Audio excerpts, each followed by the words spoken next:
और मैं फिर रिपीट कर रहा हूँ, इसको स्टूडेंट अंडर एस्टिमेट करते हैं। इसमें सबसे बड़ा प्रॉब्लम आती है बिकॉज इसके क्वेश्चन जो हैं वो टॉपिक्स बहुत ज़्यादा हैं और क्वेश्चन सिर्फ 3 आएंगे और इनमें से करने अपने 2 होंगे। ये एक डायलेमा है। थिंकर्स में प्रेडिक्टेबिलिटी मेरी एज अ टीचर ज़्यादा होगी। इस सेक्शन में प्रेडिक्टेबिलिटी, जितने टॉपिक ज़्यादा होंगे प्रेडिक्ट करना उतना मुश्किल हो जाता है। तो इसलिए इस सेक्शन को आपने बहुत फोकस करना है। सबसे आसान सेक्शन है, सबसे आसान सेक्शन है, लेकिन सबसे ज़्यादा है, क्वांटिटी में टॉपिक ज़्यादा हैं और उन टॉपिक ज़्यादा होने में उस तरह से हम प्रेडिक्शन नहीं कर सकते जिस तरह हम थिंकर में या बाकियों में कर सकते हैं। तो दिस इज़ वाई ये बड़ा इंपॉर्टेंट है। और दूसरी चीज़, this section if you don't understand it you will not understand the entire paper 2। Paper 2 में जितने कॉन्स्टिट्यूशंस हैं, पाकिस्तान की तमाम पॉलिटिक्स है, उसको आप अंडरस्टैंड करने के लिए you need to understand this one. मैं 4-5 मिनट और लगाऊंगा इस सेक्शन के बारे में जनरल इंट्रोडक्शन में, ताकि आपको वो माइंडसेट पता हो कि हमने इस सेक्शन में जाना है तो किस तरह से जाना है। याद रखिएगा, पॉलिटिकल साइंस में अक्सर स्टूडेंट पूछते हैं सर फार्मूला क्या है ज़्यादा नंबर लेने का। तो मैं हमेशा कहता हूं कोई यूनिफॉर्म फार्मूला नहीं है, हर सेक्शन का अलग फार्मूला है।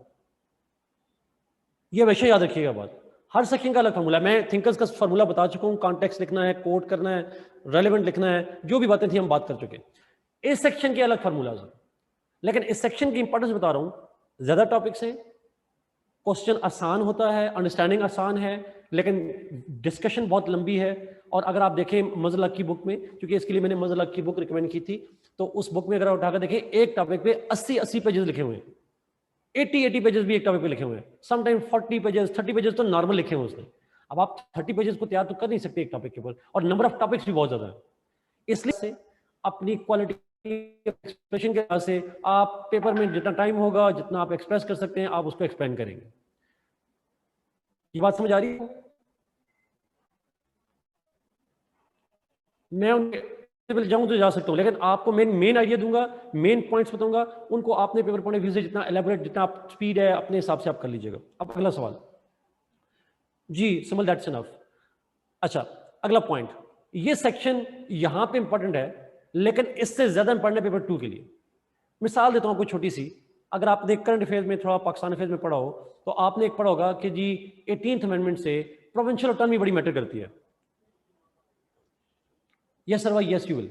आपने पढ़ा होगा 18th अमेंडमेंट का डिबेट पढ़ी होगी कि जी पाकिस्तान के अंदर प्रोविंशियल ऑटोनॉमी और फेडरलिज्म और इस तरह की डिबेट पढ़ी होगी। फिर एक डिबेट करंट अफेयर्स में आपने पढ़ी नहीं है, लेकिन मेरे ख्याल में इंपॉर्टेंट है पाकिस्तान अफेयर्स के लिए खासकर, वो है debate between parliamentary system and presidential system. ये पता है आपको पाकिस्तान में डिबेट है? अगर पढ़ी है वहां पे या नहीं भी पढ़ी तो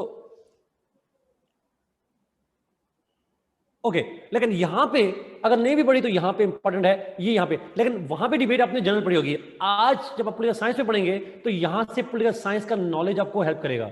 और मैं गारंटी से कह सकता हूं, आपने जो वहां पे पढ़ा होगा, आपका आर्गुमेंट यहां पे आके चेंज हो जाएगा, फेडरेशन का भी चेंज हो जाएगा, पार्लियामेंट्री प्रेसिडेंशियल का सिस्टम भी चेंज हो जाएगा।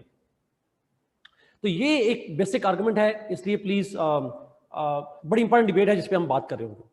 अच्छा, इसी तरीके से मिसाल के ऊपर आप पढ़ते हैं अमेरिका में, हम जब पेपर 2 में जाएंगे और हम उसको जाकर पढ़ेंगे कि जी अमेरिका के अंदर जो है वो प्रेसिडेंशियल सिस्टम है, अमेरिका के अंदर फेडरेशन है। अब आपको पता हो कि थ्योरी क्या है फेडरेशन की, फेडरेशन क्या होती है, थ्योरी क्या है उसकी, उसकी उसकी कॉन्सेप्ट्स क्या हैं, उसके मेन फीचर्स क्या होते हैं, उसके स्ट्रक्चर क्या होता है, ये सारी थ्योरी अंडरस्टैंड करना। इसी तरीके से आपने एक और लफ्ज सुनाओ, डिस्कशन हम करते हैं अपने उसमें, सिविल मिलिट्री रिलेशंस और डेमोक्रेसी की बात करते हैं। अब डेमोक्रेसी की एक है डेमोक्रेसी वहां पे जो हम पढ़ते हैं, एक डेमोक्रेसी की डिस्कशन हम यहां पे करेंगे कि डेमोक्रेसी किसे कहते हैं। यहां पॉलिटिकल साइंस के अंदर ये सारे जो कॉन्सेप्ट्स हैं, ये उनको हम पॉलिटिकल सेंस में पढ़ेंगे। पॉलिटिकल साइंस की अप्रोच इन सारे कॉन्सेप्ट्स में, जो करंट अफेयर्स में, जो पाकिस्तान अफेयर्स में, जो जाके आप एसए में कहीं पे भी लिख रहे होंगे, पॉलिटिकल साइंस की ये जो अप्रोच है, ये आपको ज्यादा हेल्प आउट कर रही होगी।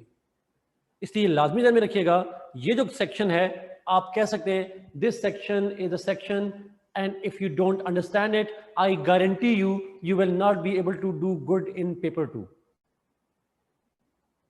Is it clear?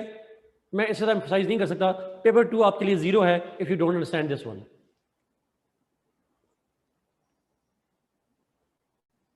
चलें मदर ऑफ ऑल सेक्शंस कह लें, ऐसे कह लें वैसे, ठीक है, ओके।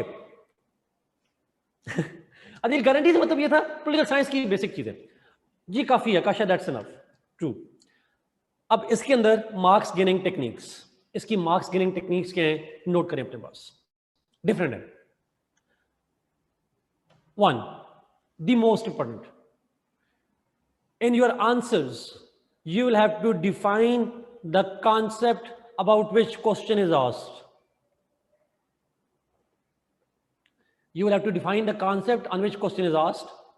चाहे एग्जामिनर ने क्वेश्चन में डेफिनेशन पूछी हो या ना पूछी हो, you will have to define it. Example सुन लीजिएगा, लिखने की जरूरत नहीं है, सुन लीजिएगा। क्वेश्चन आ जाता है कि जी कंपेयर करें फेडरेशन को यूनिटी के साथ, फेडरेशन को कन्फेडरेशन के साथ कंपेयर करें, फर्ज करें क्वेश्चन आया था, उसमें डेफिनेशन नहीं पूछता, लेकिन आप स्टार्ट कहां से करेंगे, to start with definitions of all these concepts. Federation क्या है, what is federation, what is unity, what is confederation, define करेंगे, फिर क्वेश्चन पे जाएंगे। जिस तरह हमने थिंकर्स में पहले कॉन्टेक्स्ट लिखना होता है इंट्रोडक्शन के बाद और फिर क्वेश्चन पे जाते हैं, इसी तरीके से यहां पे कॉन्टेक्स्ट के बजाय क्या करेंगे, हम डेफिनेशन लिखेंगे। क्वेश्चन आ जाए which system is more suitable for Pakistan, parliamentary या प्रेसिडेंशियल, तो आप स्टार्ट करेंगे with what is parliamentary, what is presidential. सवाल आ जाए role of parliament, role of parties in politics, आप पहले डिफाइन करेंगे पॉलिटिकल पार्टीज क्या होती हैं, फिर जाएंगे। वो पूछे तो ठीक, ना पूछे फिर भी आपने करना। After introduction, the very first point should be, let's first define the concept and then we'll go to the answer, जो भी आपका आंसर होगा। Is it clear?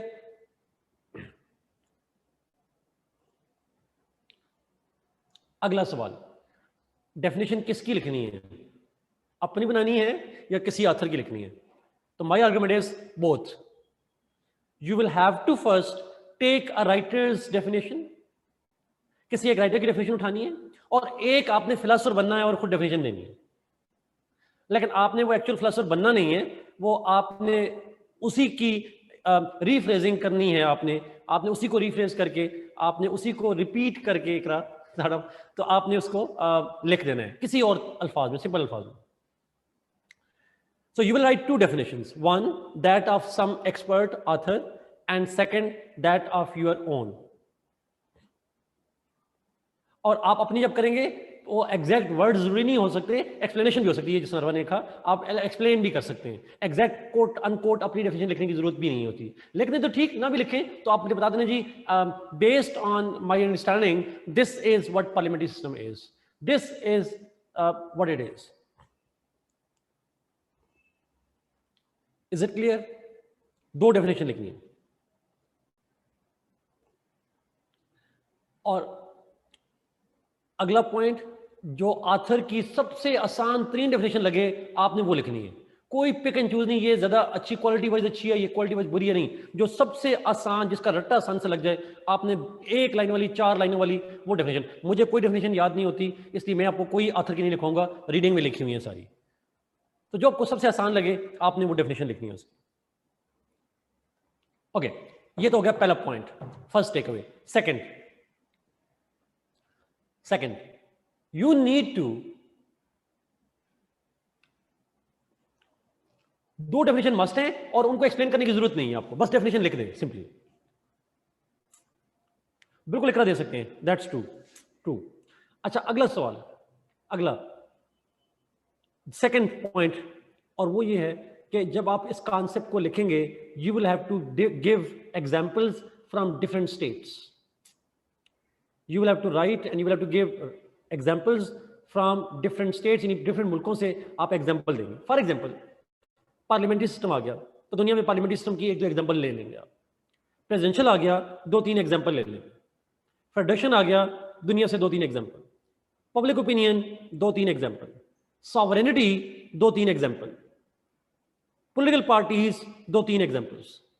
You must write some case studies. Case studies करिएगा।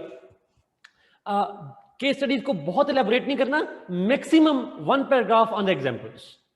या मैं बताऊंगा आपको, यहाँ पे डिस्कशन जब करेंगे तो मैं आपको बताता जाऊंगा कि फॉर एग्जांपल आप यहाँ पे example, depending upon the context, वहां पे आप एग्जांपल दे सकते हैं उन चीजों की, लेकिन एग्जांपल्स होना जरूरी है यहाँ पे।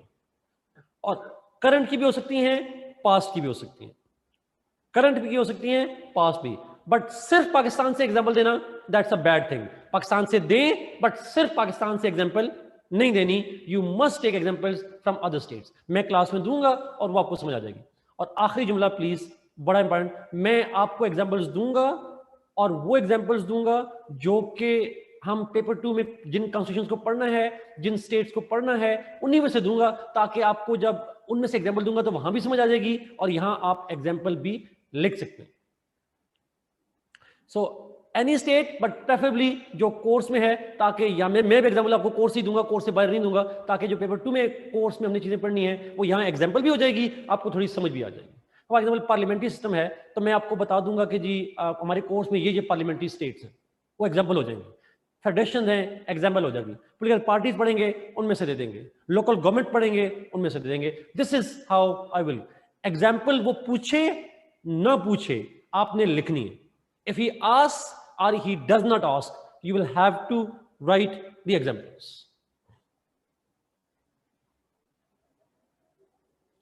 जी शाह नजर, मैं उसी पॉइंट पर मैंने कहा डेफिनेशन के बाद ये दूसरा पॉइंट था, आपने एग्जांपल लिखनी है अपने आंसर को एक्सप्लेन करते हुए दुनिया के डिफरेंट स्टेट से, हमारे कोर्स में खासकर देनी है। और एग्जांपल को बहुत नहीं करना, छोटी छोटी एग्जांपल, 2 लाइन लिखती, 2 जगह दूसरी जगह लिखती, 2-3 जगह लाइनें तीसरी जगह लिखती, शॉर्ट एग्जांपल, बहुत डिटेल में नहीं जाना उसके। Clear? Exactly, Asma. That's true. Atif, you have to write some author's example first and then your own. आप अपनी example बाद में लिखेंगे definition. Point. Third. Section में do not write in paragraphs, make headings, sub headings, और heading बनाएं इसमें लाजमी बनाएं। मेरे ख्याल में इसमें मैं मज़ीद बात नहीं करूँगा। मुज़ल्लक की बुक देख लें, मेरी बुक देख लें, हेडिंग आपको मिल जाएंगी तकरीबन सारों में, आप उसको देख सकते हैं। इसी से रिलेटेड अगला पॉइंट, मार्क्स गेनिंग स्ट्रेटेजी बता रहा हूं, 4th पॉइंट मेरे ख्याल में बन जाएगा।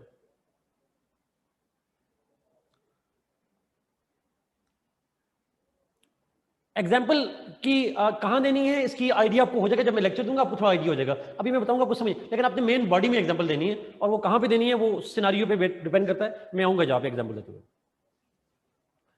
ओके, अगला सवाल। इसमें ना कॉमन मिस्टेक ये करते हैं बच्चे कि सिर्फ पाकिस्तान से एग्जांपल देते हैं, और अजीब सा लगता है। हर मिसाल पाकिस्तान से नहीं देनी है आपने, बहुत एग्जांपल मैं आपको कहूंगा पाकिस्तान से नहीं देना आपने सिर्फ, प्लीज। ठीक है, अच्छा अगला पॉइंट, आखिरी पॉइंट। आप जब आंसर लिख रहे हो, मैंने कहा हेडिंग देनी है, तो साथ आपने कोशिश करना है, if possible make a flow chart diagram. Try to make flow chart diagram in your answers. कहां पे बनाना है वो डिपेंड करता है, but try to give a flow chart example. Flow chart diagram मेरे ख्याल को थोड़ा आइडिया होगा, और वो आइडिया जो है वो आप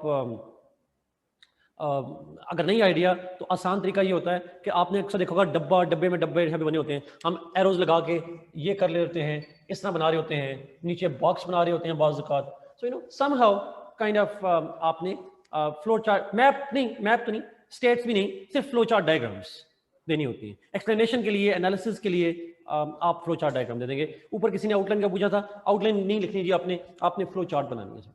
ये मैं एग्जाम्पल बताऊंगा आपको कि आपने किस तरह से उसको देना है।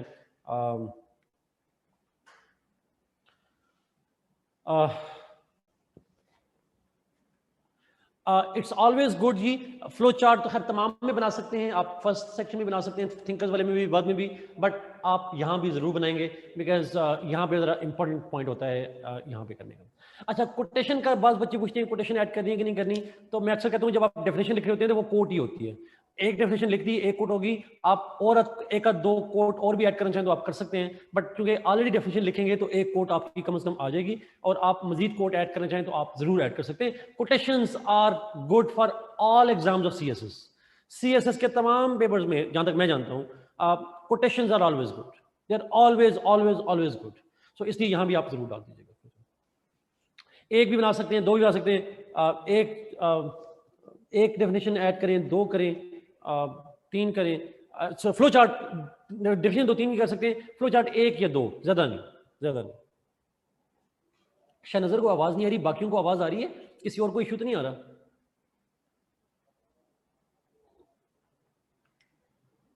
एक पार्डन। अच्छा, मेरी बुक के अंदर आखिर में एक लिस्ट ऑफ कॉन्सेप्ट लिखी हुई है। इन तमाम कॉन्सेप्ट की मीनिंग लिखी हुई है शॉर्ट में। It's a kind of dictionary, a short dictionary, glossary है एग्जैक्टली। थैंक यू सफीना, ये बेसिक पॉइंट है जी। एकरा उससे ज्यादा आपको जरूरत नहीं है, होती है पोलिटिकल साइंस की डिक्शनरीज, लेकिन वो बहुत लंबी हो जाएंगी, आप वहां से ले लें, काफी हो जाएगा।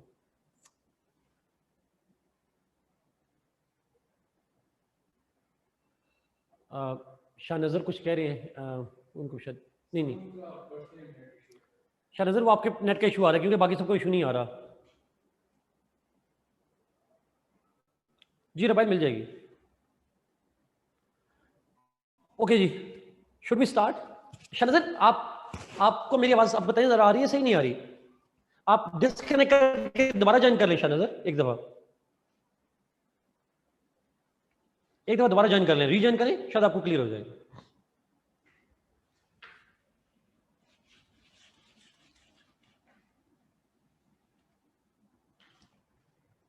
ओके, लेट्स मूव जी। हम स्टार्ट करेंगे सबसे पहले स्टेट से। Let's start with the concept of state. अच्छा, आज हम कोशिश करेंगे हम स्टेट की डिफरेंट डायमेंशंस को जरा कवर कर। बड़ी इंपॉर्टेंट डिस्कशन होती है स्टेट की, हम स्टेट से स्टार्ट करते हैं। पेपर में अक्सर एक सवाल आता है, अक्सर दो तरह के सवाल आते हैं, आप चलिए इस तरह से कह लें, दो तरह से स्टेट पे सवाल आ सकते हैं। एक क्वेश्चन आता है concept of Islamic state. State पे दो तरह से सवाल आ सकते हैं। एक यूजुअली क्वेश्चन आता है इस्लामिक स्टेट के ऊपर, इसको हम बाद में जाके करेंगे। और दूसरी तरह का जो सवाल आ सकता है, जिसको हम अभी डिस्कस करेंगे, that is related to nature and evolution. Nature and evolution, और इसमें जो टर्म यूज की जा सकती है, अब ये पॉइंट गौर से सुनिएगा प्लीज, इसमें जो टर्म यूज की जा सकती है वो या तो होगी nature and evolution of state, या nature and evolution of modern state. लफ्ज मॉडर्न स्टेट इस्तेमाल हो सकता है या स्टेट हो सकता है, आंसर सेम होगा बट टर्म कोई भी यूज हो सकती है। तो ये दो तरह से सवाल आता है। अक्सर मोस्टली सवाल इस पे चांस ज्यादा होते हैं, इस्लामिक स्टेट पे, इस पे कम होते हैं, बट आ सकता है उसके ऊपर सवाल। Is it clear?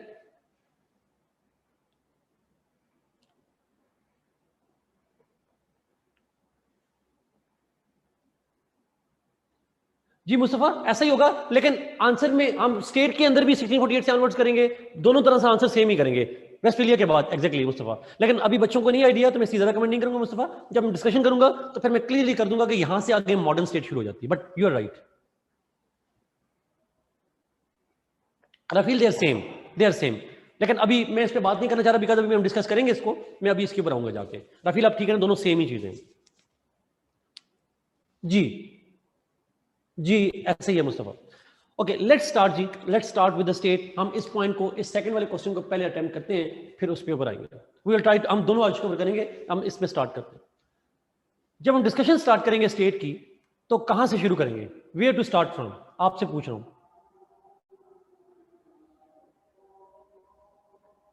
Definition, good, इकरा इसीलिए कहा था definition. Let's start with the definition of it. Define करना है स्टेट क्या होती है, और फिर हम आगे चलेंगे। अच्छा, स्टेट अगेन डिफरेंट डेफिनेशंस हैं। मैक्स वेबर की डेफिनेशन है, बहुत सारे राइटर्स की डेफिनेशन है, आप पता नहीं लास्की की और पता नहीं कौन कौन सी डेफिनेशन होगी। मैं आपको कोई रिकमेंड नहीं करूंगा, बिकॉज ना मुझे ज़बानी आती है पूरी डेफिनेशन, ना मैं आपको कोट कर सकता हूँ, आप किताब से देख लीजिएगा। मैं आपको अपने अंदाजे से डेफिनेशन का मीनिंग बता सकता हूँ, जो मेरी पैराफ्रेजिंग होगी, मेरा आइडिया होगा। आपकी मर्जी, मेरा आइडिया आप पेपर में अपना नाम लिख लें, चोरी कर लें, प्लेजरिज्म कर लें, या आप अपने तौर पर जो अंडरस्टैंडिंग करना चाहें कर सकते हैं। But let me start with that. मैं स्टार्ट करता हूं, मैं डेफिनेशन पे पॉइंट करता हूं। मेरे अंडरस्टैंडिंग क्या है स्टेट की, और थैंक गॉड मैंने सीएसएस नहीं किया, मुझे डेफिनेशन के रट्टे नहीं लगाने पड़े। So let's begin with that. आप लगाएं। State is politically organized community. State is a politically organized community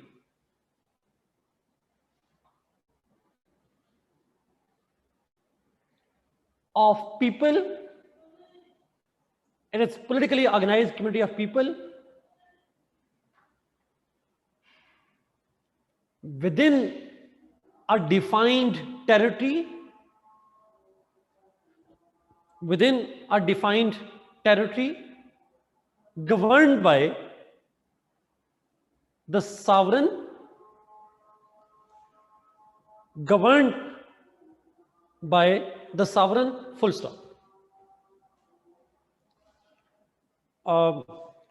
I define it again जी, लफ्स अगर आगे पीछे हो जाएंगे तो आइडिया वही होगा. It's a politically organized community of people living or inhabiting a defined territory, governed by a sovereign. That's it. Sovereign means supreme power. अभी मैं आऊंगा sovereignty को define करूंगा उसके ऊपर. Sovereign means supreme power. उसके ऊपर कोई ना कोई sovereign होता है, supreme होता है, जो उन्हें dictate करता है, जो उन्हें govern कर रहा होता है, जो उन पे order चला सकता है. रबाल ठीक कह रही है, वो जो आपने पॉइंट लिखा है वो बेसिकली आईआर के सेंस में ज्यादा लेते हैं उसको sort of, but political science में थोड़ा सा डिफरेंट एंगल में देखते हैं. Sovereign means supreme authority. अभी मैं डिफाइन करूंगा इसको, सॉवरेनिटी को. अभी 1-2 मिनट दीजिएगा, मैं उसके बाद आ रहा हूं सॉवरेन के ऊपर. I will define it. Yes Iqra, thank you. This is how we define it. Let us now start discussion करते हैं. अभी सॉवरेन के मीनिंग अभी आएंगे इसके ऊपर. Let's start with the discussion. ये तो एक डेफिनेशन लिखा दी. Let us now go to the concept nature. The state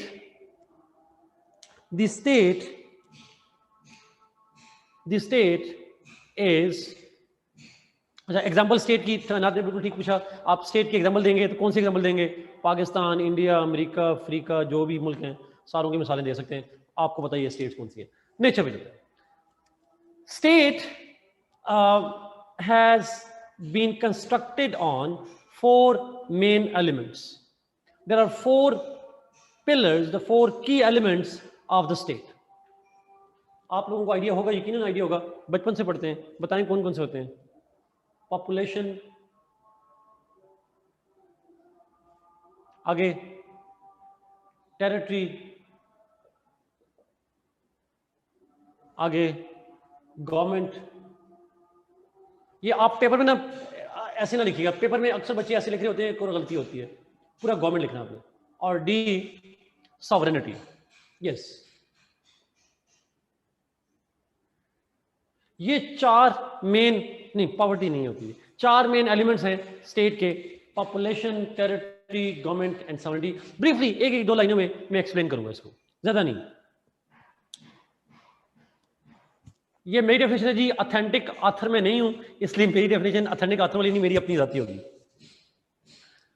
अच्छा, यस, इसको आप फ्लो चार्ट भी बना सकते हैं, बिल्कुल बना सकते हैं. आकाशा ने बड़ा इंपॉर्टेंट सवाल उठाया. आप इसको मर्जी है डब्बे बना दे, ऐसे बना दे. मिसाल के तौर पर आप ये लिख देंगे जी स्टेट है, एक एलिमेंट, एक बॉक्स बना दें, पॉपुलेशन, टेरिटरी, आप जिस तरह मर्जी बना दें, बना सकते हैं. Population, territory, government, sovereignty. Let's see one by one. Population से स्टार्ट करते हैं. A state requires to have some human population. Some का लफ्ज़ यूज किया. Is there any fixed number of people required for a state? कि इतने लोग होंगे? नहीं. लेकिन अगर आपसे पूछूं, एक थिंकर हमने पढ़ा था जिसने कहा था कि नहीं इतने लोग होने चाहिए. And who was that thinker? Plato. Thinker था प्लेटो, जिसने कितने नंबर दिए? 5048 थे. 5048 नहीं थे, 40 थे. 5040 थे. 5040 5040 लोग थे. इसका ऑडियो ऑन है, बंद करें. अच्छा, आप उसके एग्जांपल जरूर दे सकते हैं बीच में कि उस एग्जांपल के अंदर कि प्लेटो ने कहा था कि इतनी पॉपुलेशन होनी चाहिए. ऑल्दो मॉडर्न टाइम्स के अंदर आप लिखेंगे number of population is not fixed. मैं नहीं था, शायद मैं नहीं था, आपके स्टूडेंट में से कोई बंदा था, I don't know who was it, but मैं नहीं था.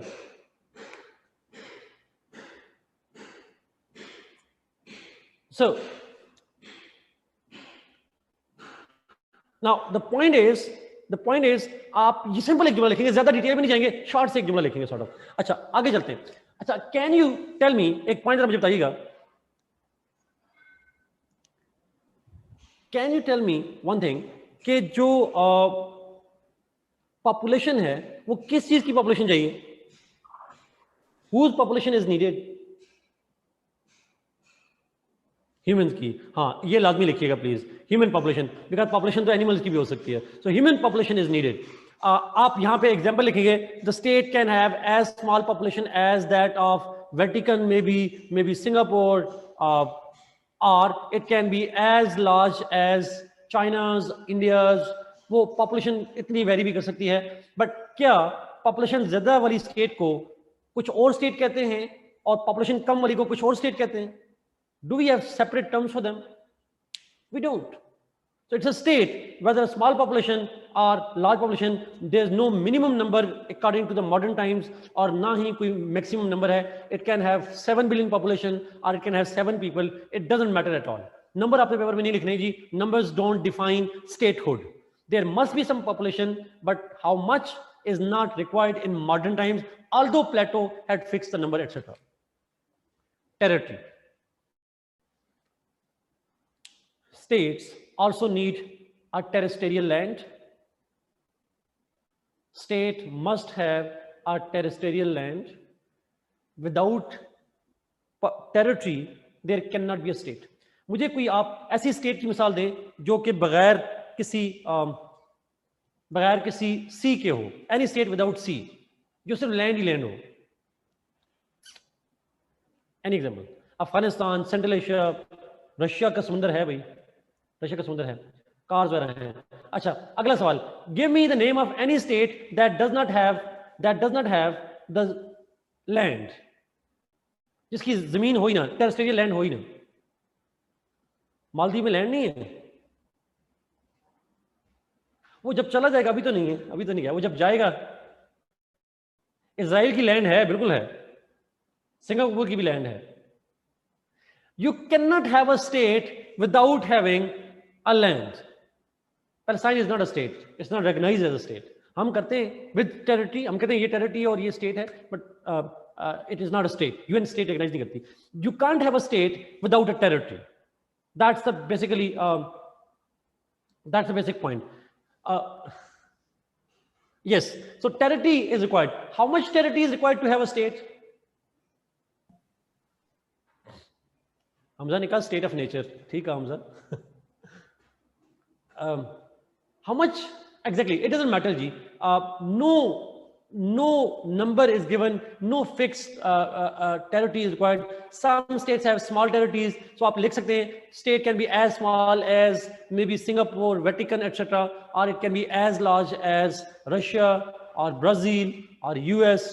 इतनी बड़ी भी हो सकती है और छोटी भी हो सकती है। contiguity of territory is not a must, although it adds to the ये contiguity हो तो state के लिए अच्छा होता है, but it's not a must thing. तो हम नहीं लिखेंगे इसको भाई हम। It must have a territory, जैसी भी हो, जहां भी हो और जितनी भी हो। अगला सवाल, government. A state needs government. Government क्या होती है? The government is जिसको हम गवर्नमेंट कहते हैं, the government is the agency that manages the affair of state. Government is the institution, not it is the institution. वो इदारा है, वो ऑर्गेनाइजेशन है, वो एजेंसी है which actually runs the state. ये मैं देसी लैंग्वेज में अक्सर कहता हूँ, इसको ऑपरेटिंग सिस्टम जिस तरह होता है, जिस तरह विंडोज डालते हैं आप, तो वो डब्बा जो होता है कंप्यूटर का वो चलना शुरू कर देता है, उसके अंदर जान आ जाती है। It's a soul of the state, it makes the state work, it's a governing body. अगर उसे भी आसान करना हो, आया होती है जिसका काम होता है रियासत के मामलात की देखभाल करना। It has to look after and take care of the state, और स्टेट से मतलब है पॉपुलेशन की देखभाल करना, हाँ, टेरिटरी की देखभाल करना, गवर्नमेंट खुद अपनी देखभाल करना, सॉवरेनिटी की देखभाल करना, इनकी टेक केयर करना, that's what it does. So government is actually the management agency और management body of the state. Yes, जिस तरह आपने देखा होगा, हमने अगर मैं अभी इस पे मजीद गवर्नमेंट को जो हमने डिटेल से पढ़ना है बाद में जाके नेक्स्ट लेक्चर के अंदर, तो मैं अभी इसको यहाँ शॉर्ट कर रहा हूँ, बट इसको मैं लिंक करूंगा, इस पे मजीद डिबेट हम करेंगे. यहाँ shortly it's the management agency. Simply sovereignty, sovereignty पे भी अलग लेक्चर होगा, यहाँ सिंपली डिफाइन करेंगे 2-3 जगहों में. Sovereignty is the supreme authority over the state. State के मामलात पे जो सुप्रीम अथॉरिटी होती है, सुप्रीम डिसीजन मेकिंग अथॉरिटी जो है, उसको हम कहते हैं sovereignty. The authority that has the power to control और ultimate take decisions about the state, that is called sovereignty. Supreme authority, ये बेस्ट वर्ड्स हैं इसको एक्सप्लेन करने के लिए. ऐसा क्या आपके घरों में, मेरे घरों में नहीं होता कि हमारे घर में कोई डिसीजन लेना हो तो कोई एक होता है जिसके पास फाइनल अथॉरिटी होती है. बात का सारे मान जाते हैं, वो एक नहीं मानता, किसी भी बात पे अड़ जाते हैं बस. And who is that by the way? अब्बा जान होते हैं, बीवी. नहीं, दैट समटाइम्स अब्बू, समटाइम्स कोई भी हो सकता है, can be anything. Sometimes it's mom. आपको अपेरेंटली लगता है बाजी, वैसे होते पीछे अम्मी जी होती है सारी, फुफ्फो. It can be anything, it can be anything somehow, but it varies जी. somebody has ultimate supreme authority ultimately, लेकिन उसको हम कहते हैं who has the supreme authority, that's what we call the sovereign. so state के अंदर मिसाल के तौर पर देखें, पुलिस भी होती है, फौज भी होती है, पार्लियामेंट भी होती है, लोग भी होते हैं, बिजनेसमैन भी होते हैं. There are different kind of groups and people in a state. लेकिन दनियाल आपके पॉइंट के लिए रिपीट कर रहा हूं, different groups in a state. अगर दो ग्रुप्स आपस में लड़ पड़े, एक के मेरी अथॉरिटी है, दूसरे के मेरी अथॉरिटी है, तो डिसीजन कौन करेगा? Who has the ultimate authority? Sovereign. Sovereign has the supreme authority.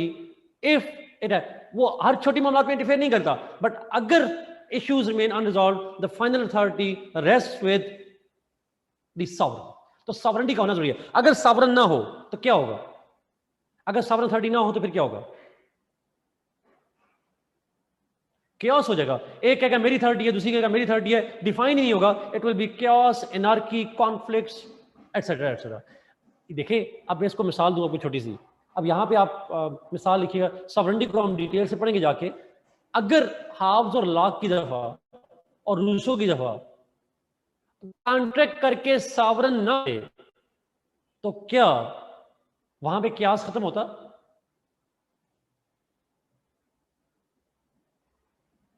ना होता. So sovereignty, sovereign is supreme. It is supreme. और सॉवरेनिटी स्टेट की होती है. Government is not sovereign. Government sovereign नहीं होती, सॉवरेनिटी होती है स्टेट की. अच्छा, अगला सवाल में चले, मैं आसान कर देता हूं आपको और आसानी हो जाएगी. मेरा आपसे सवाल है, आप लोग अभी are you part of the government?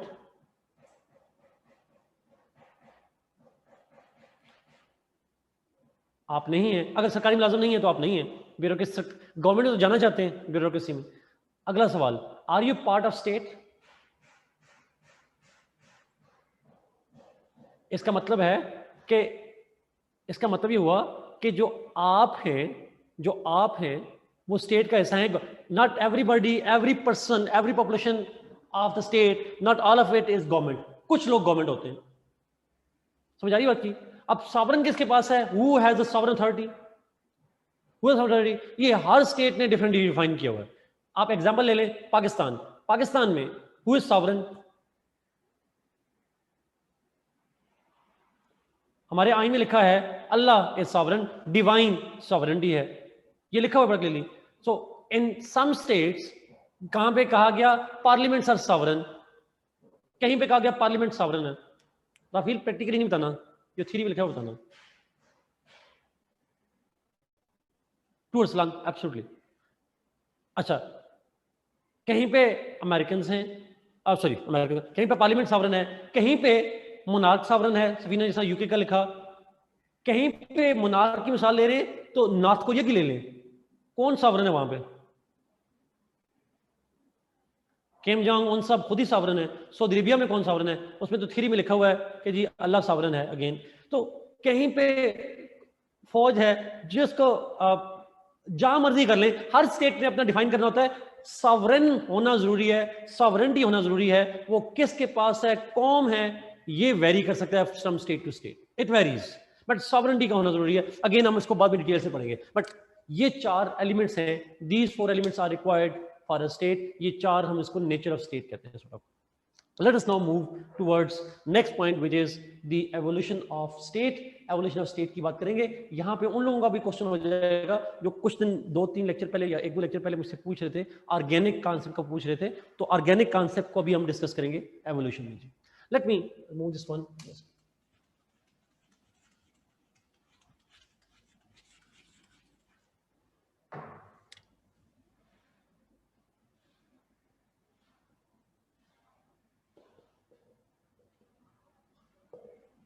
Evolution of state.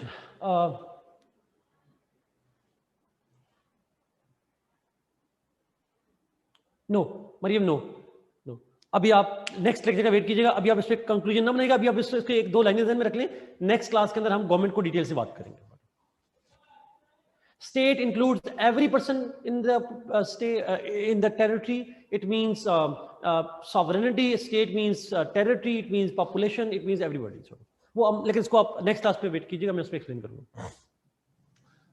Evolution of state, state evolve कैसे हुई?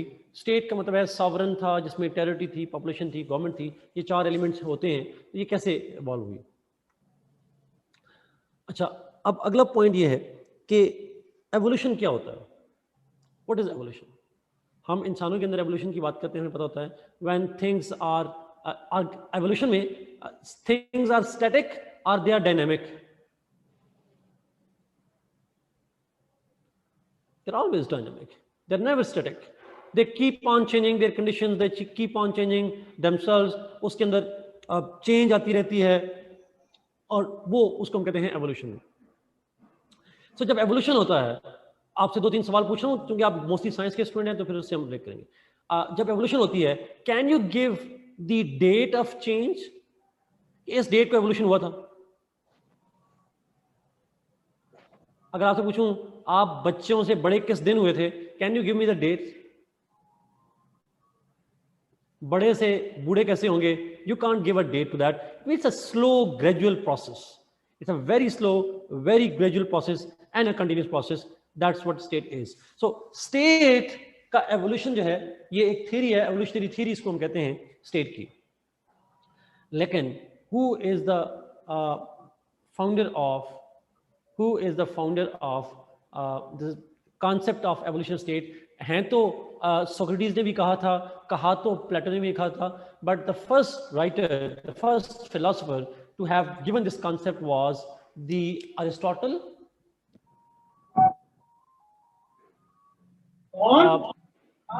अच्छा यार म्यूट कर दे सबको प्लीज, सबको म्यूट कर दे।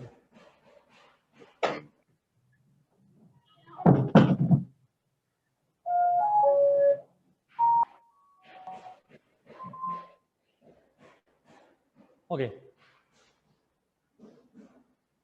अब सब म्यूट है भाई। आइसक्रीम की आवाज आ रही थी मुझे इसलिए। चलें जी, चलते हैं। लेट्स मूव जी, लेट्स आगे चलते हैं प्लीज। अब सबका ऑफ हो गया है, माइक सबका ऑफ है। अगर नहीं है तो प्लीज अपना माइक ऑफ कर दें प्लीज। मेरे ख्याल में तो मैंने यहाँ से ऑफ करवा दिया सबका। Anyway, Aristotle was the pioneer of this idea of state, evolution of state, और उसकी इस evolution के concept को हम कहते हैं, it was inspired by his organic concept of state. उसका जो state का organic concept था, वो एक reason थी। ये फरिया को म्यूट कर दें। फरिया आप अपने आप को म्यूट कर दें please. Okay, now let's see कि ये अरिस्टोटल ने जब ऑर्गेनिक कॉन्सेप्ट कहा तो what does it means? Aristotle, आपको पता होगा कि उसने जो ऑर्गेनिक कॉन्सेप्ट दिया, तो उस ऑर्गेनिक कॉन्सेप्ट का मतलब ये था, he created an analogy between the people and the state. He created an analogy between people and state. और एक phrase मैंने कहा था, yes, exactly, Aslan. State is a magnified form of, individual is a state is a magnified form of individual. State is a magnified form of an individual. Magnified individual का लफ्ज उसने use किया था. तो रियासत जो होती है, जो मुल्क होता है, वो एक इंडिविजुअल को बड़ा कर दें तो वो मुल्क बन जाता है. This is what it is.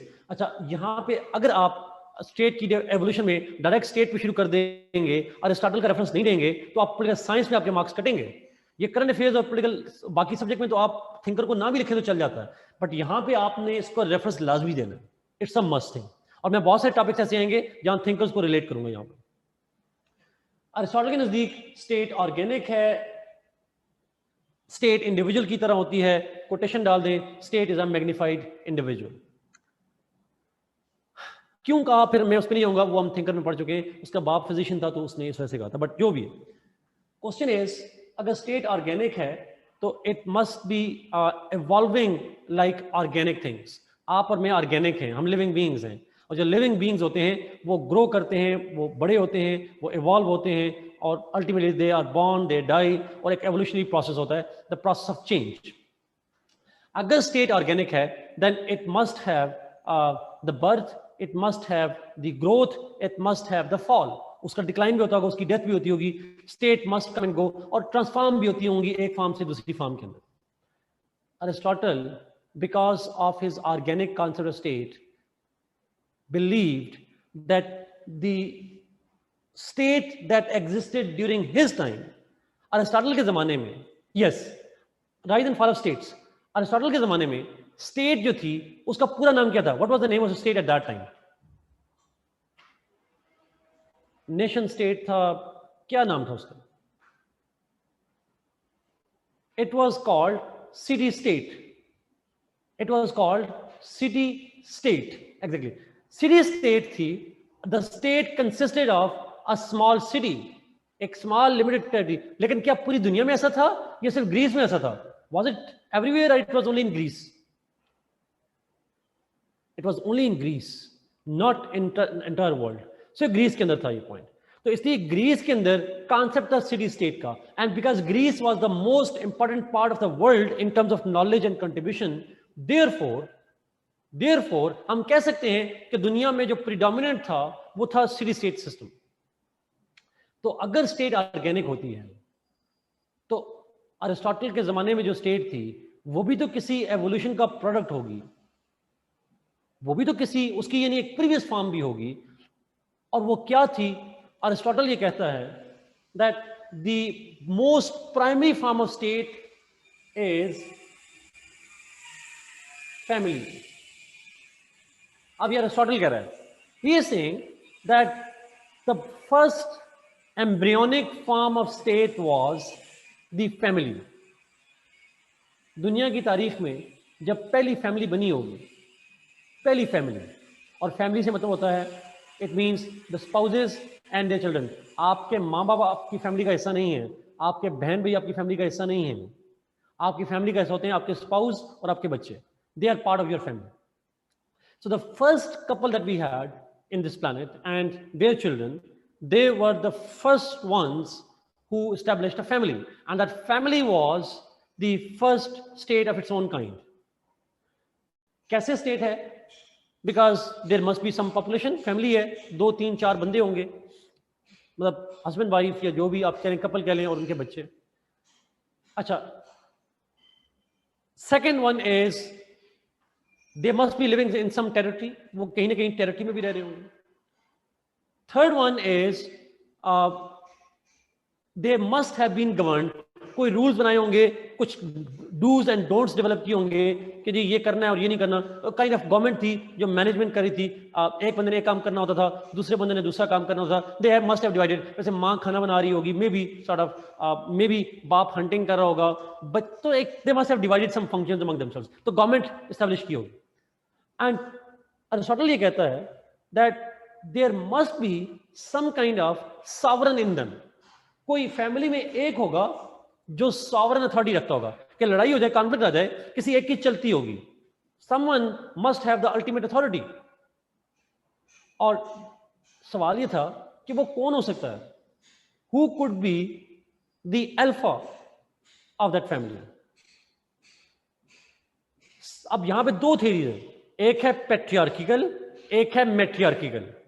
पेट्रियार्किकल्स कहते हैं, सोशियोलॉजी में आपने पढ़ा होगा, पेट्रियार्किकल्स कहते हैं mail was the strongest one and therefore he was the one who would be the sovereign। अब ये अरिस्टोटल नहीं कह रहा, अब ये मॉडर्न दौर में हम कह रहे हैं कि देयर कुड बी, अब लिखना पेपर में ये बात, sovereign could be either male or matriarchal कहते हैं, no, it was the female that defined the sovereign authority।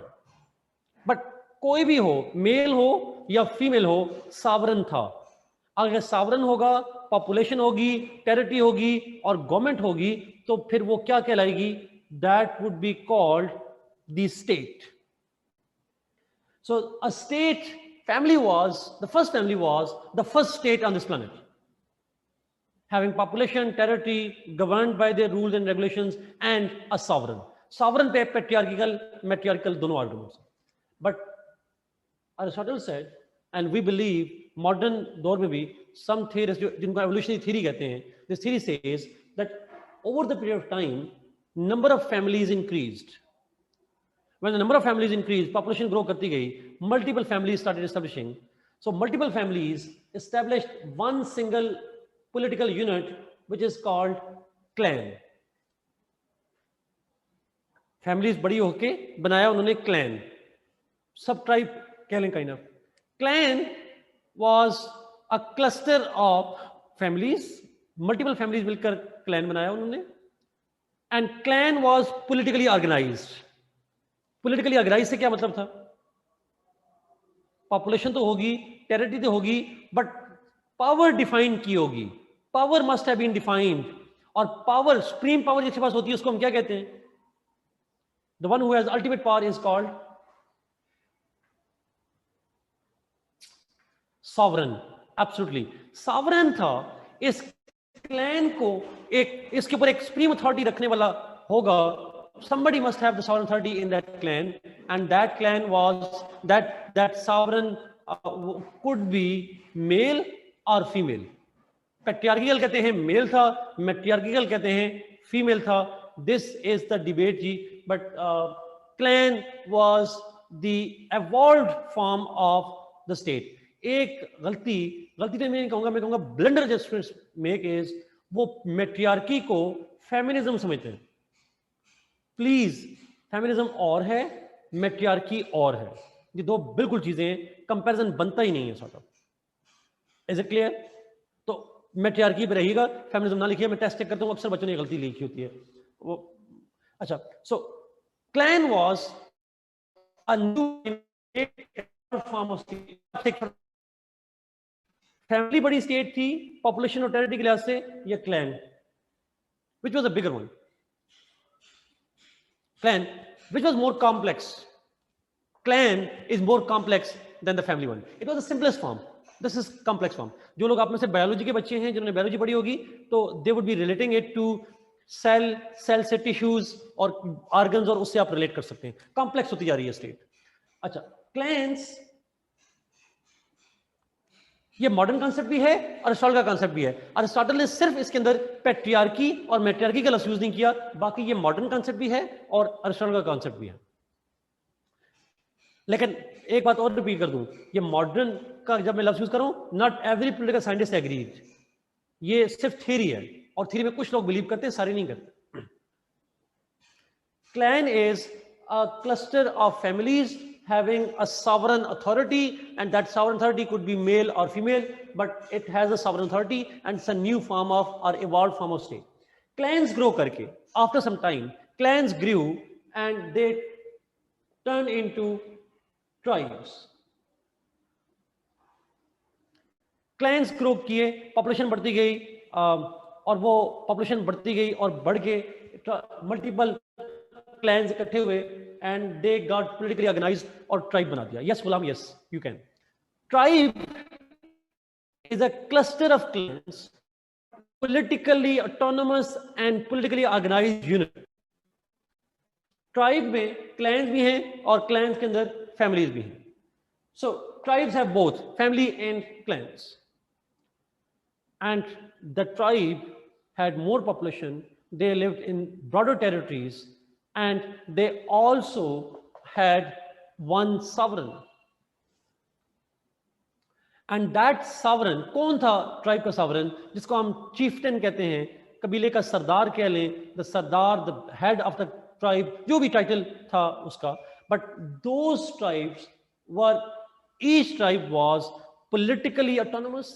Autonomous मतलब है मल्टीपल, एक ट्राइब ये है, फॉर एग्जाम्पल यहाँ डायग्राम बनाता हूँ, एक ट्राइब ये है, एक ट्राइब ये है, एक ट्राइब ये है, डिफरेंट ट्राइब्स हैं, A, B, C, D. हर एक का ए का अलग सावरन होगा, बी का अलग सावरन होगा, सी का अलग सावरन होगा, डी का अलग सावरन होगा. And this is each was separate. तो मैंने ऑटोनोमस का लफ्ज किया. पॉलिटिकली ऑटोनोमस मींस जहां पे पावर में वो ऑटोनोमस थे. Each tribe had its own power in themselves. और उसमें एक सावरन था जिसकी चलती थी अपने ट्राइब के अंदर, दूसरा सावरन था उसकी चलती थी अपने ट्राइब के अंदर, और तीसरे की अपने ट्राइब के अंदर. This is what it was. So tribe was the evolved form of state. Clan के बाद next form of state tribe बन गई, जो ऑटोनोमस थे, इंडिपेंडेंट थे, और उसी ट्राइब के अंदर पॉपुलेशन भी है, टेरिटरी भी है, और कोई एक है जो सॉवरन भी है. तो आप यहां तक कोई एग्जांपल नहीं लिखेंगे, आप यहां पे कोई भी नहीं एग्जांपल लेंगे.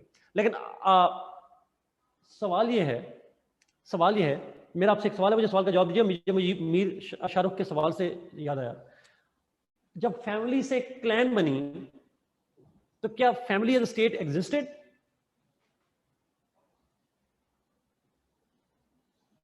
नो. जब नई स्टेट आ जाती है तो पुरानी खत्म हो जाती है. तो अब अगर ट्राइब स्टेट बन गया तो clan was no longer a state, family was no longer a state. It became part of, it merged with that new state. अच्छा, कोई और आपने डिटेल में नहीं लिखनी, आपने शॉर्टली इसको लिखना है और एग्जांपल नहीं देनी प्लीज.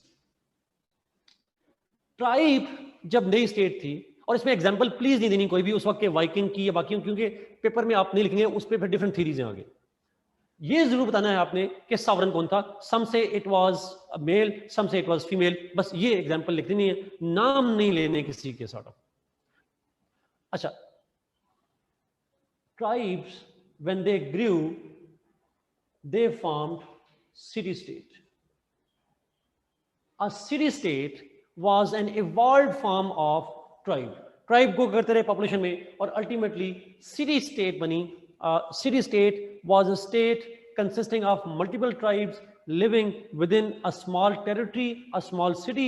और city states जो हैं they existed during the times of the Greeks, और almost 1000 BC से ये मौजूद हैं ग्रीस के अंदर. और उसी टाइम पे बेसिकली अरिस्टोटल था, when he was talking, this was the point.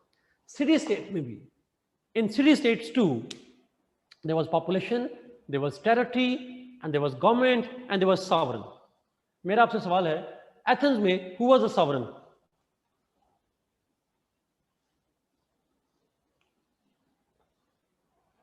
In Athens, who was? All the people. People सारे ना गए, बल्कि मैं अगर आपको ये कहूँ डायरेक्ट वो किसी all citizens, not all people. Because जो मुलाजिम गुलाम थे, स्लेव थे, वो नहीं शामिल होते थे सॉर्ट ऑफ. सो सिटीजन्स आप कह लें वो सॉवरन थे. ट्रू. लेकिन क्या स्पार्टा में भी ऐसा ही था? Was it the same in Sparta? Yes Ghulam sir. No, exactly, because Sparta में मोनार्की थी, वन डिक्टेटर था that used to govern. But इससे मैटर नहीं करता सॉवरन कौन है, मैटर ये करता है there must be some sovereignty. Somebody must have the sovereign power, whoever that may be. उससे फर्क नहीं पड़ता सॉवरेनिटी इसके पास है, इससे फर्क नहीं पड़ता. स्टेटहुड का डिपेंड करता है सॉवरेन है या नहीं है. So city state was the state that has its own territory, its own population, government, and somebody who was a sovereign. अब यहाँ पे आके मैट्रियार्की और पैट्रियार्की की डिबेट खत्म हो जाती है. बिकॉज क्यों खत्म हो जाती है? Because on tribes, clans and family, दुनिया की तारीख में जब पहली फैमिली, पहला क्लैन और पहले ट्राइब बने थे, उसके बारे में कोई रिकॉर्डेड हिस्ट्री मौजूद नहीं है. There is no recorded history. There is recorded history about who was ruler, who was a sovereign in family, in clan और ट्राइब.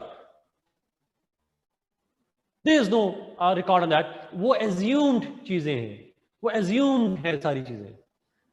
लेकिन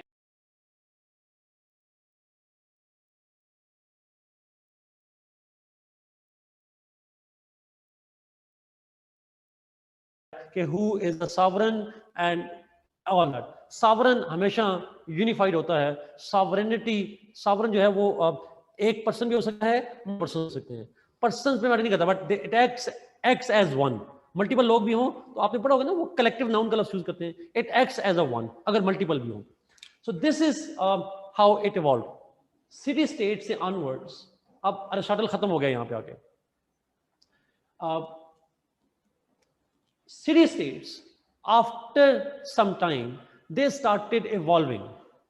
अच्छा, सिटी स्टेट्स का हमें रफ एस्टिमेट है अप्रॉक्सीमेटली 1000 BC से ये आती हैं, and they continue up to, वो सिटी स्टेट का कॉन्सेप्ट चलता रहता है ग्रीस के अंदर भी और दुनिया के अंदर भी, but it gradually is replaced by a new evolved form of state. A new evolved form of state bani, and that is what we call the empires. The empires were the new form of state started growing after the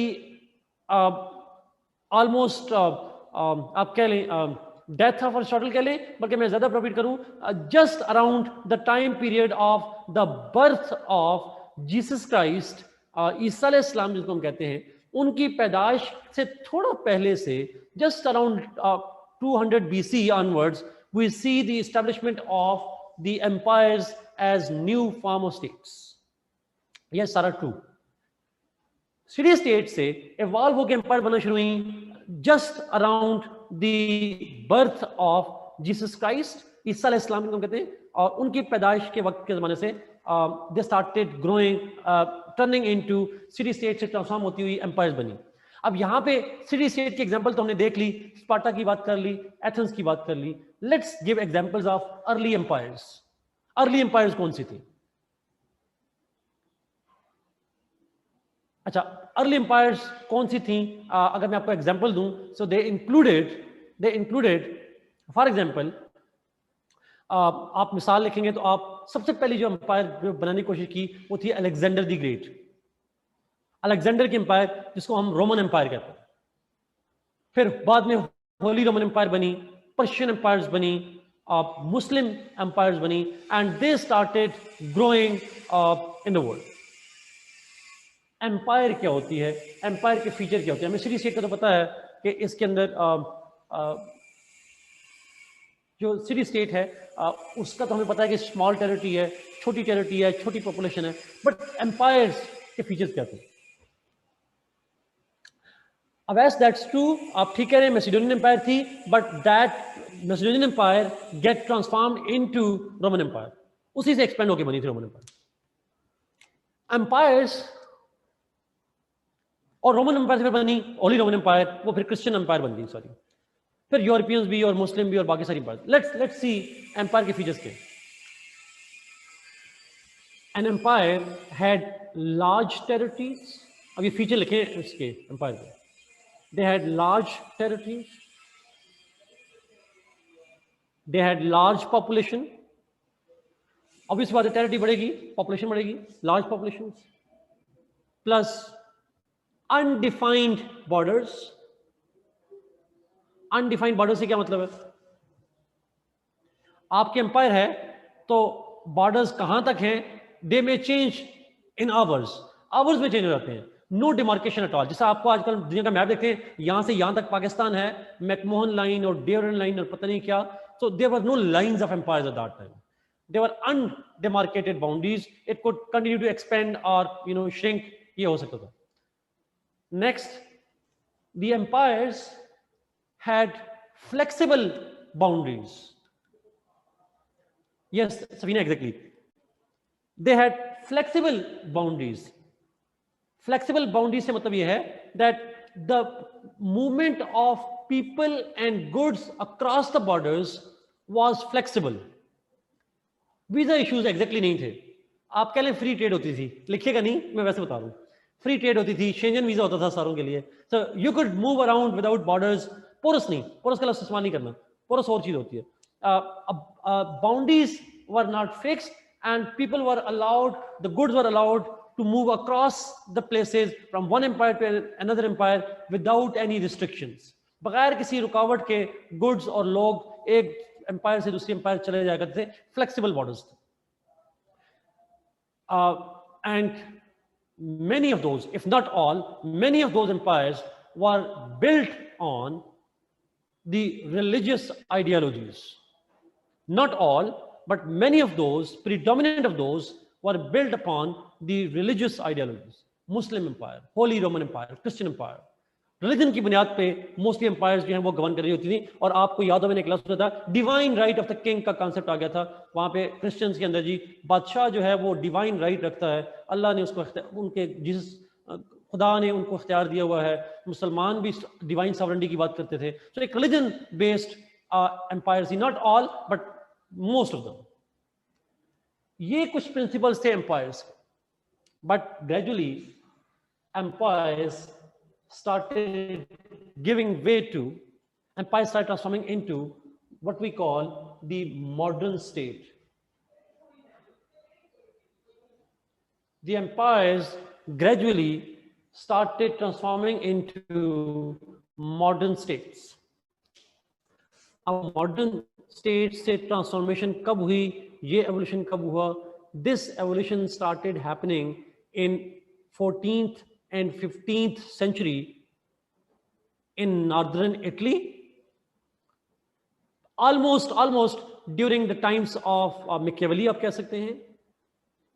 So this concept of modern state started gradually developing in Italy in 14th 15th century।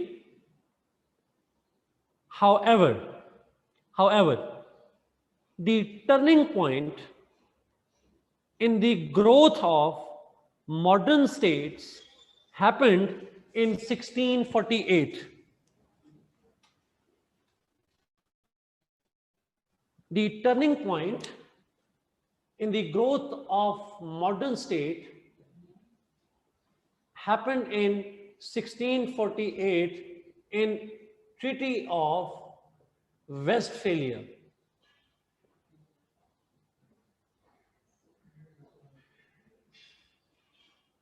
In Treaty of Westphalia,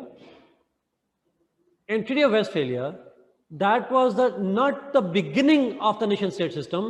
क्योंकि evolution है उसको हम date दे नहीं सकते, but it was significant, आप कह सकते हैं कैटलिस्ट फंक्शन था।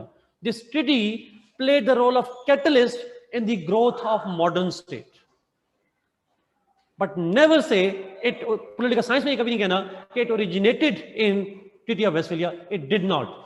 It existed in a crude form, modern state existed in a crude form in Italy before that, but it started expanding significantly afterwards, after this treaty।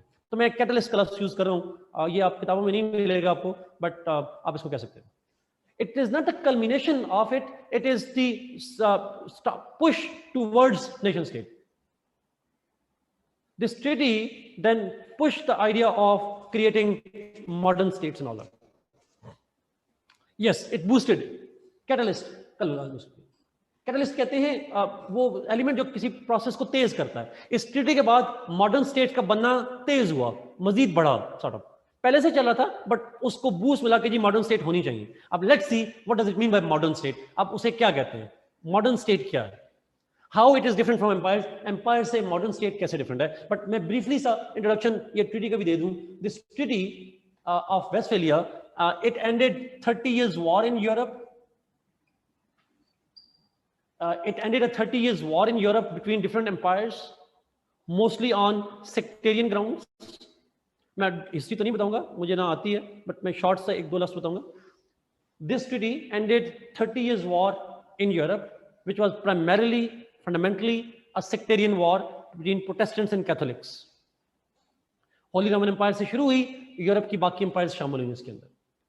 So when this war ended, different European states signed the series of treaties जिसको हम treaty of Westphalia कहते हैं। So Treaty of Westphalia is not one treaty, it's a cluster of treaties combined to form one. तो primarily ये किस area की treaty है? European treaty है.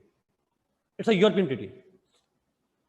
और उसी इसने वॉर को एंड किया, जो मुस्तफा ने यहां पे लिखा, वो वॉर को 30 ईयर्स वॉर को एंड किया. और यहां तो उसी ट्रीटी के अंदर कुछ प्रोविजंस ऐसी थी दैट एक्चुअली, जिसको मैंने कहा, that provided that prove the role of a catalyst for the growth of modern state. Modern state का एक दूसरा नाम है नेशन स्टेट. मॉडर्न स्टेट भी कहते हैं, नेशन स्टेट भी कहते हैं.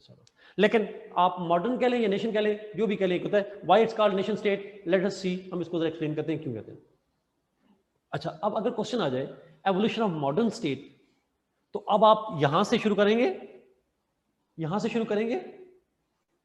ये भी स्टेट है, लेकिन आप कहेंगे modern state itself evolve from these once, इनसे बन के मॉडर्न स्टेट बनी. अब मॉडर्न स्टेट के अंदर क्या एवोल्यूशन है, अभी हम उस पर बात करेंगे. पहले मॉडर्न स्टेट सिस्टम को डिफाइन कर लेते हैं कि क्या एस्टैब्लिश किया गया था. What was the system established under the treaty of Westphalia, जिसकी बुनियाद पे हम कहते हैं कि जी ये मॉडर्न स्टेट है. उसके फीचर क्या थे जब ये बनी थी? अब मैं मॉडर्न स्टेट के जो फीचर बता रहा हूं, they are not exactly the same as they are today. आप उसके बारे में आज कमेंट कर सकते हैं, but when it was established, तो कौन से प्रिंसिपल्स थे which are mostly valid even today, आज भी मोस्टली वैलिड है. फीचर्स, ये वार शुरू हुई थी 1618 में, एंड हुई 1648 में जब ट्रीटी साइन हुई थी. फीचर्स 1, आप थोड़ा सा कंट्रास्ट कीजिएगा एम्पायर के फीचर के साथ. Modern states had fixed boundaries, defined boundaries. Modern states have defined boundaries, fixed boundaries. Defined boundary का मतलब क्या होता है? आपने डिमार्केट कर दिया, ये मेरी टेरिटरी है, ये आपकी टेरिटरी है. सो टेरिटरीज वर डिसाइडेड, डिमार्केटेड, जो कि एम्पायर्स में नहीं होते थे. Second, the borders were made hard, inflexible. Borders were made hard means the movement of people and goods across the borders was restricted. The movement of people and goods across the borders was restricted. Limit लगा दी गई उसके ऊपर, जिसको लफ्ज paper पे लिखिएगा नहीं, paper में नहीं लिखना आपने, बट जिसको मॉडर्न में हम वीजा हीजा कहते हैं.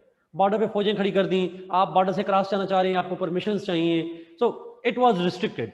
गुड्स की मूवमेंट भी और ऑब्वियसली लोगों की मूवमेंट भी. That's what happened. Third, the concept of nationalism was developed.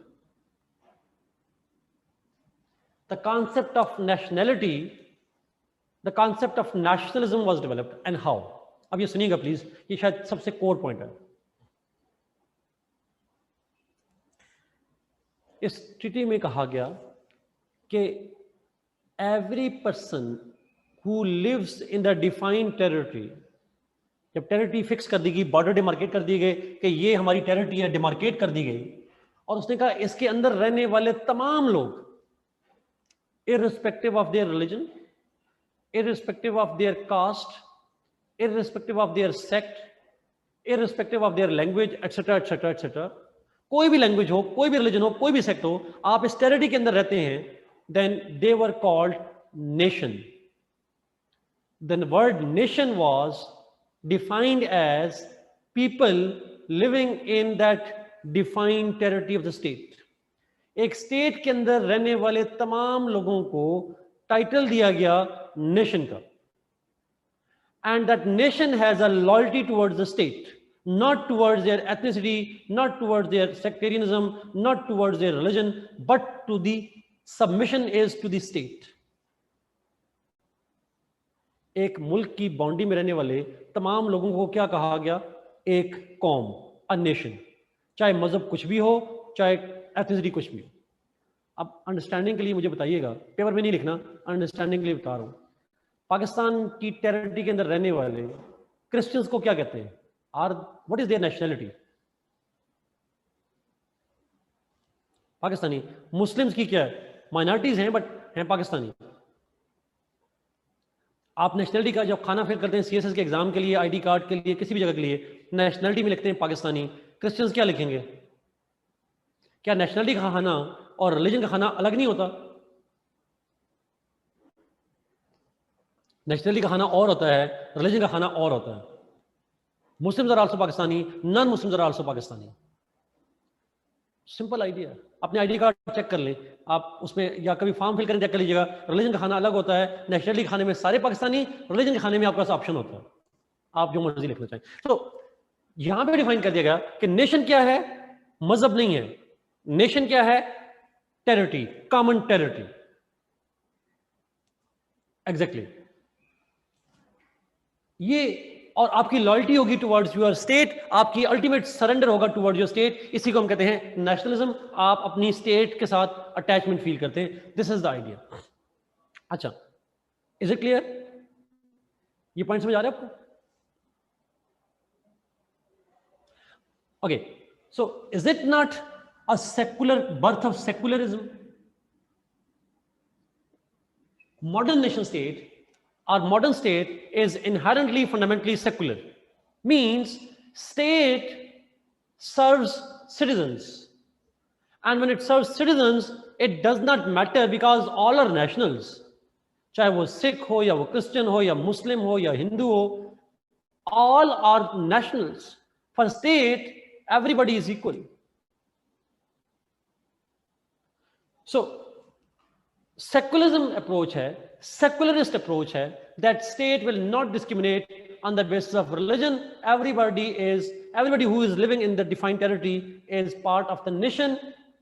उसकी nationality same है and he has the same love for the state, and that's what we call nationalism. So the nationality is attachment to your territory and nationalism is love of your common state. आपके state के साथ जो आपकी patriotism है उसको उस sense में nationalism कहा गया। Attachment to your nation is called nationalism. So nationalism, nationality का concept, secularism का concept, ये modern state में establish किया गया at that time. This is what we call the modern state. This is what we call the concept of nation state, newest form. और इसकी इब्तिदा मैंने कहा 14th-15th सेंचुरी में हुई, तो पिछले 400-500-600 सालों में, पिछले 500-600 सालों में हम इसी स्टेट के अंदर रह रहे हैं। स्टेट का जो कॉन्सेप्ट है, मॉडर्न स्टेट का कॉन्सेप्ट है, जिसमें आपकी बाउंड्रीज फिक्स्ड हैं, आपकी टेरिटरी डिफाइंड है और आपका बॉर्डर्स यूजुअली हार्ड होते हैं। कोविड-19 ने आपको एग्जांपल दे दी होगी। आज भी पढ़ रहा था, मलेशिया ने पाबंदी लगा दी, पाकिस्तान से लोग नहीं जा सकते, 26 मुल्कों में लगा दी, पाकिस्तान भी शामिल है। बॉर्डर हार्ड कर दिया, जब चाहे बॉर्डर को कर दें सॉर्ट ऑफ। और साथ ही उन्होंने कहा कि जो रिलीजन है उसका रोल नहीं होगा, बिकॉज आपके मजहब से हट के everybody who is residing in the state is a national. मजहब के नाम पे मुल्क नहीं बनेगा, बल्कि it is open to everybody, चाहे वो डिफरेंट रिलीजन के लोग क्यों ना हो। This is what we call the secularist concept. This is what it existed. Time हो गया आपका क्वेश्चन का, बट मुझे 3-4 मिनट और चाहिए, फिर मैं उसको फिनिश करूँ। ये मॉडर्न स्टेट का कॉन्सेप्ट तो चलता रहा, लेकिन इस मॉडर्न स्टेट ने क्या 500 सालों में, क्या इसमें कोई एवोल्यूशन नहीं आया? Is there no evolution in that particular concept? क्या कोई evolution आया था? तो यहां पे इसको मैं अगर रिलेट करूं तो there were so many challenges to this modern state system. There were so many challenges, but I would highlight three main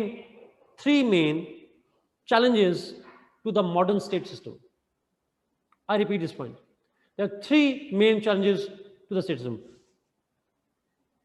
रफील, इसी क्वेश्चन की वजह से मैंने कहा था people mostly focus on Pakistan. Paper में आपने नहीं लिखना, मैंने आपको कहा था जो एग्जांपल मैं दूंगा आपने वो लिखनी है, सिर्फ पाकिस्तान पर फोकस नहीं करना। ये ग्लोबल इशू है। दुनिया भर में कॉन्सेप्ट ऑफ स्टेट को 3 बड़े चैलेंजेस, मैं ये नहीं कह रहा कि सिर्फ 3 है, प्लीज ये बार बार रिपीट कर रहा हूं।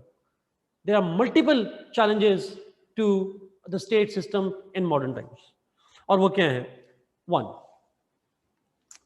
ये पॉइंट याद रखें ना कि मैंने सिर्फ 3 नहीं कहते, मैंने कहा था और भी है, मैं 3 मेजर बता रहा हूँ कि कल मुझे इल्जाम ना दीजिएगा सर ने कहा था सिर्फ 3 ही होते हैं. I never said that. I said there are many 3 major ones. और वो 3 मेजर चैलेंजेस क्या हैं? 1, the first challenge came by the rise of Napoleon. Rise of Napoleon proved to be one of the most important challenges to modern state system. History पे नहीं जाऊंगा, European history अगर आप में से कोई पढ़ रहा हो. Napoleon came to power in France in 1799. 1799 में पावर में आए नेपोलियन, फ्रेंच रेवोल्यूशन के बाद फ्रांस के अंदर. When he came to power, तो उसने फ्रांस को, he tried to expand the geographical boundaries of state, French state. उसने बाउंड्रीज एक्सपेंड करना शुरू कर दी. मैंने क्या कहा था? Boundaries were fixed and demarcated. अब आपकी बाउंड्री फिक्स्ड है, डिमार्केटेड है, आप उस बाउंड्री में एक्सपेंशन करना चाह रहे हो. You try to occupy other territories and merge in your territory. Is it the principle of modern state? It is not. देखिए, इन्वेजन मसला नहीं है. एक यहां पे ये टर्म्स को जरा करेक्ट कर लें अपने पास प्लीज. एक अमेरिका ने इराक पे इन्वेजन की, इराक पे कब्जा किया. क्या इराक को अपनी टेरिटरी के साथ मर्ज कर लिया? Did they merge it? नहीं किया. तो फिर हम इसको, तो हम कहेंगे अमेरिका ने, ठीक, अमेरिका मतलब ये चैलेंज नहीं है मॉडर्न स्टेट के लिए. लेकिन अगला सवाल, रशिया ने क्रीमिया पे हमला किया और क्रीमिया की टेरिटरी को कैप्चर करके अपने अंदर मर्ज करके अपनी बाउंड्री एक्सपेंड कर ली. Is it not, Is it it's a violation of the modern state? तो कौन सी फॉर्म ऑफ स्टेट हमने पढ़ी, which form of state that we studied now, जो कहती है कि बाउंड्रीज फिक्स नहीं होती, they can expand?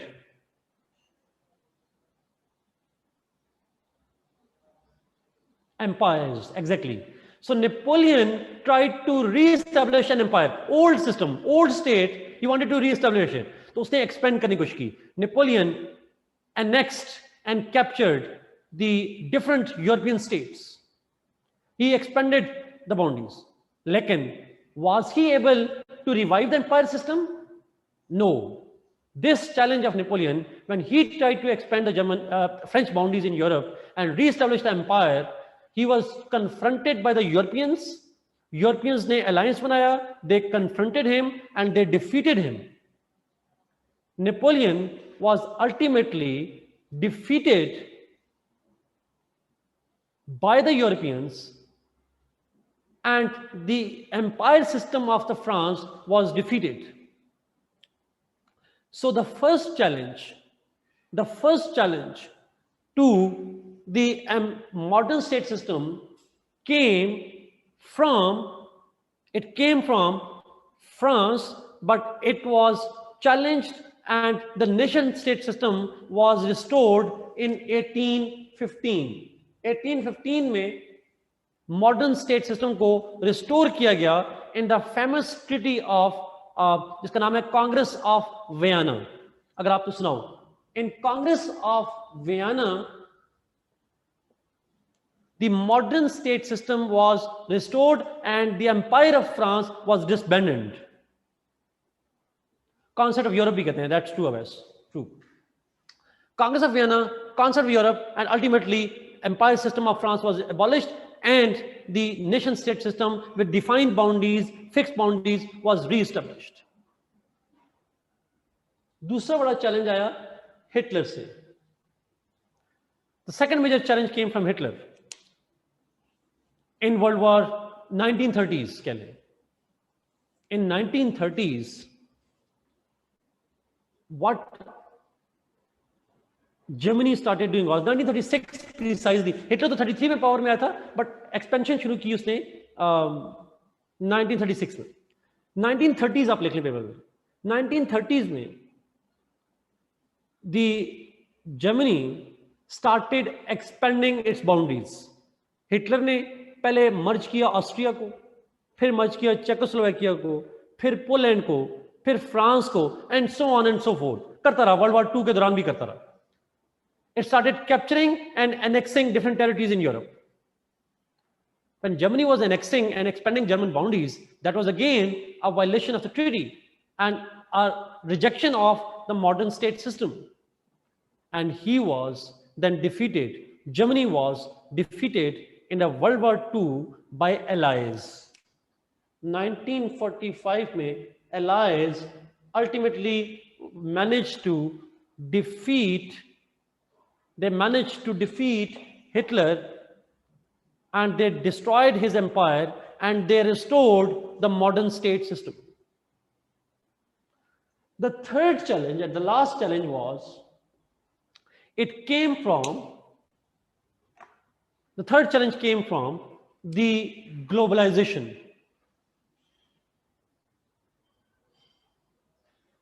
अब किसी मुल्क से खतरा नहीं है, अब ग्लोबलाइजेशन आई, और खासकर पर्टिकुलरली ऊपर लिखा भी, शायद नजर ने लिखा है, किसने लिखा, कि एक कॉन्सेप्ट डेवलप हुआ फ्री ट्रेड का.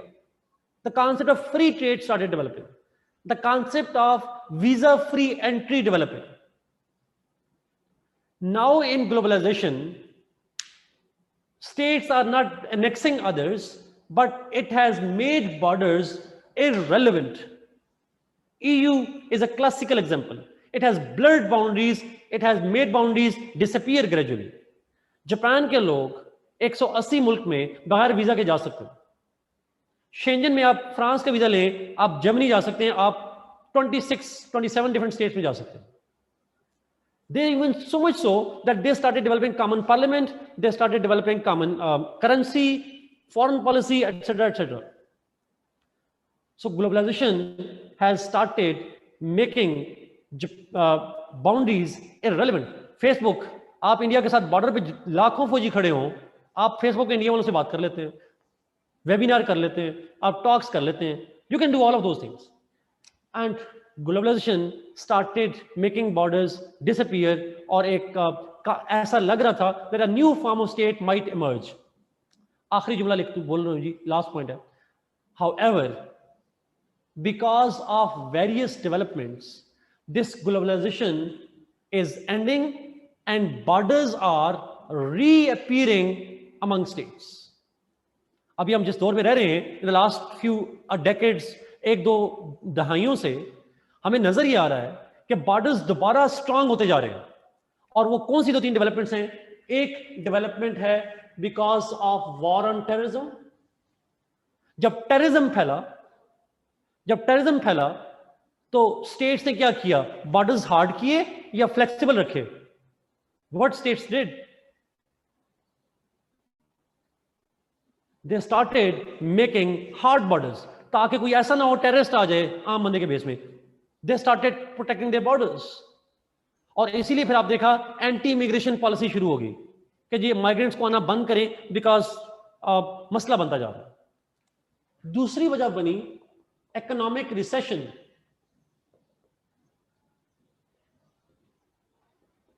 Of 2008, economic recession, economic problems बनना शुरू हुए, जिसको हम कह सकते हैं economic, वैसे economic protectionism शुरू हुआ. स्टेट्स ने कहा इकोनॉमी collapse करती, अमेरिका में बैंक डिफॉल्ट होता है और उसकी वजह से यूरोपियंस डिफॉल्ट कर जाते हैं. अमेरिका में हाउसिंग का आया था एग्जैक्टली आयशा, अमेरिका में मॉर्गेज का इशू बना था, हाउसिंग का, रियल स्टेट का, और उसकी वजह से यूरोपियन डिफॉल्ट करना शुरू हुए. हम दिवाली हो गए पाकिस्तान वाले. सो आइडिया डेवलप होना शुरू हुआ, let's protect the borders economically. Free trade नहीं अच्छी, उसके नुकसान भी होते हैं. इकोनॉमिक प्रोटेक्शनिज्म का सिलसिला शुरू हुआ दुनिया के अंदर. और तीसरी चीज है corona, covid. Thanks to this covid pandemic, this has also state started रीइंस्टॉलिंग the borders. Germany ने फ्रांस में जाने पर पाबंदी लगा दी, बर्तानिया तो खैर निकल गया फ्रांस से, but different started happening over there. तो यहां पे तो अभी जिस दौर में हम रह रहे हैं, we are living at a time जब दो तरह के एक्टर्स में कॉन्फ्लिक्ट है. Some are promoting globalisation, some are promoting the hard borders. मेरा आपसे एक सवाल है, मेरे सवाल का जवाब दीजिएगा. Americans are promoting currently globalization, or they are trying to harden the borders? They are promoting nationalism. They are trying to get their borders hard. Chinese क्या चाहते हैं? Do they want globalization? Or they also want to make them? Chinese are trying to promote globalization. Americans are trying to limit globalization. तो दुनिया में who will win over, किसकी ultimate होगी? अगर globalization win over करती है, it means the nation state system might transform into something else. But if Trump wins, if the Trumpism wins, if those who want to make their borders hard, if their ideology wins, we might stay in the nation state system in the near future. This is all from my side जी. I would like to take questions. ये state का evolution और उसकी हमने बात की, challenges की बात कर ली. पेपर में अगर क्वेश्चन एवोल्यूशन का आता है, चैलेंजेस का नहीं पूछता, चैलेंजेस लिखेंगे, शॉर्ट कर दीजिएगा. बट अगर पूछता है तो उसको एक्सप्लेन कर दीजिएगा modern examples. This is not a future term, Iqra, this is used in literature. अब हम आईआर में यूज करते हैं ट्रम्पिज्म की मिसाल.